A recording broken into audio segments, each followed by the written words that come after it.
Hey, what's up, Seymour? This isn't your show. This guy wants to be a camera hog. Unless you want to lose another arm and some more ribs, I suggest you step off of my stage. No? All right. Okay. Blue 52. Down, said hut.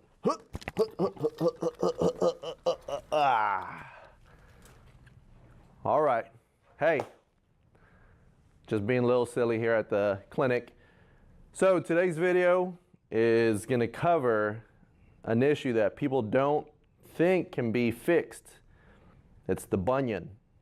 Yes, the bunion on your toe. It's ugly. You don't want to wear flip-flops because of it, but there's a way to correct it without having to undergo surgery if you catch it on time.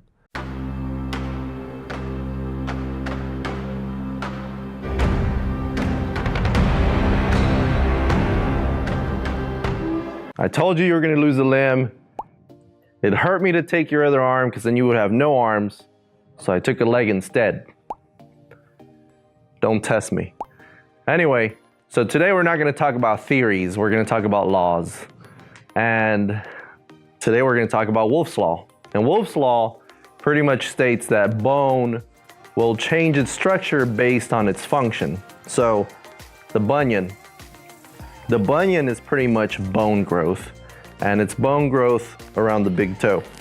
Now, here's the foot, okay? We have a left foot, just to orient you. And you have 1, 2, 3, 4, 5.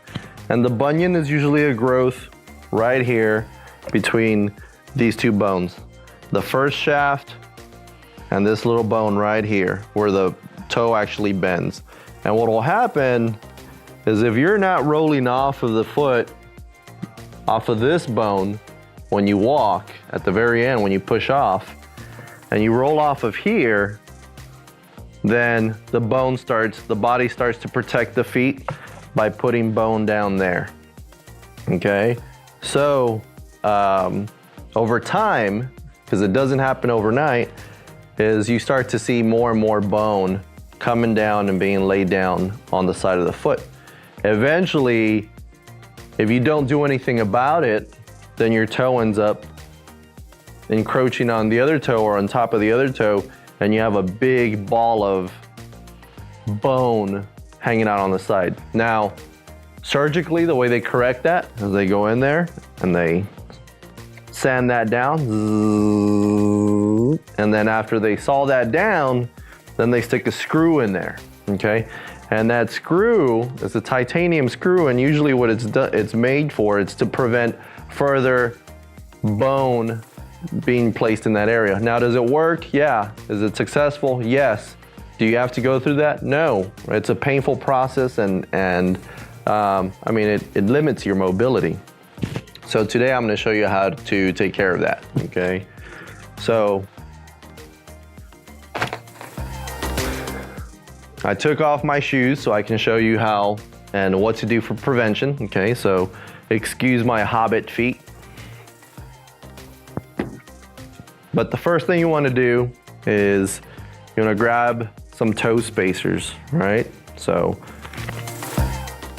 we have some toe spacers, and there's different types of toe spacers. You can also use a pedicure spacer, but these toe spacers is pretty much all you need. $5, right? Definitely worth making your feet feel better.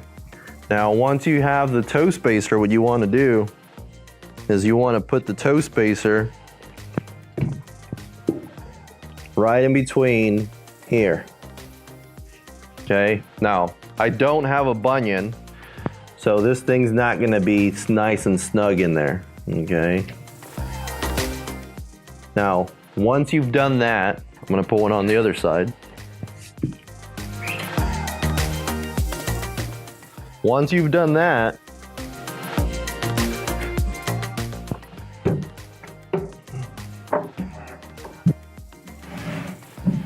if you've been watching the other videos, and you review, there's a stretch you can do for your calf, okay? So the stretch is gonna be here, right? One leg in back, one leg in front. the front leg bent, the back leg straight, and you're gonna utilize the wall. I'm gonna utilize this box, and you're gonna lean forward until you feel a stretch on the back leg. You have to make sure the back leg is straight, front leg is bent. Now, you do want to turn the foot in just a tad, okay? Not too much, that would be way too much, just a tad. So if I were standing on a clock face, my foot's pointing at 11 o'clock, okay? You don't wanna be here, because if you're there, you're gonna stretch the inside of your foot and you're really not gonna do anything for your calf. So calf mobility is important, okay? 2-minute hold every day, 7 days a week, okay? Over the course of a 6-week period, you should have better calf mobility. Okay, let's move on to the toe. So once you have your toe spacer, you wanna live in that toe spacer. If you can wear it with your footwear, wear it with your footwear. If you can wear it at night, wear it at night.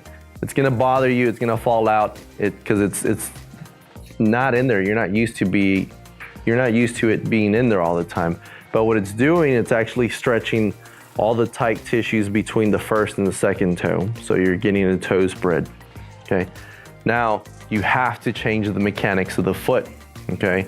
So to change the mechanics of the foot, you have to learn how to push with the bottom part of your foot, okay? Down here, okay? So easy way to do that, not a bunch of exercises, super simple, okay?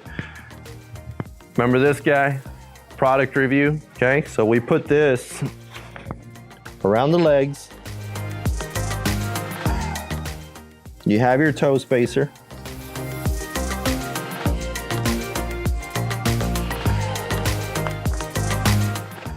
And you're there. So now you have toe spacer and your hip circle on. When you have the hip circle on, you have to push out against it. And if you look at my feet, you'll see when I push against the hip circle, it gives me an arch. And it also pulls the big toe up off the floor, where all the pressure usually is, okay? Now, once you've done that, okay, you find a step. It doesn't have to be a high step.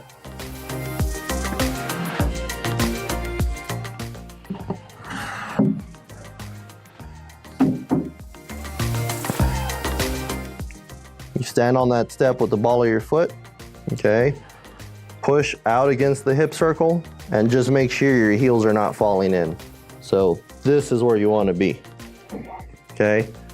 And then we introduce some calf raises. Down, without letting the feet fall in, keep them out. Down, as far as you can go, and then right back up. 3 sets of 10. After that, take the hip circle off, and you have to purposely push off to the big toe when you walk. Push off to the big toe. It's not an overnight correction, but over time, the bone in your toe will start to reabsorb. Okay, you have 2 cells in your body, osteoclasts and osteoblasts. And that's why you find in people that do not put weight through their bones that their bones get brittle, it gets reabsorbed. So if you take off the wrong pressure off the toe, some of that will reabsorb over time. And when I say over time, it's not from today to tomorrow. It's gonna be from today to 2-3 years from now. But over time it changes. So that's today's video on bunions. I'm Dr. Jorge Guerrero, physical therapy, doctorate of physical therapy, calloused physical therapy. And if you like the video, click like, subscribe, comment below. All comments welcome. And if you missed any of our previous videos, just look up here on your top right. See you next time.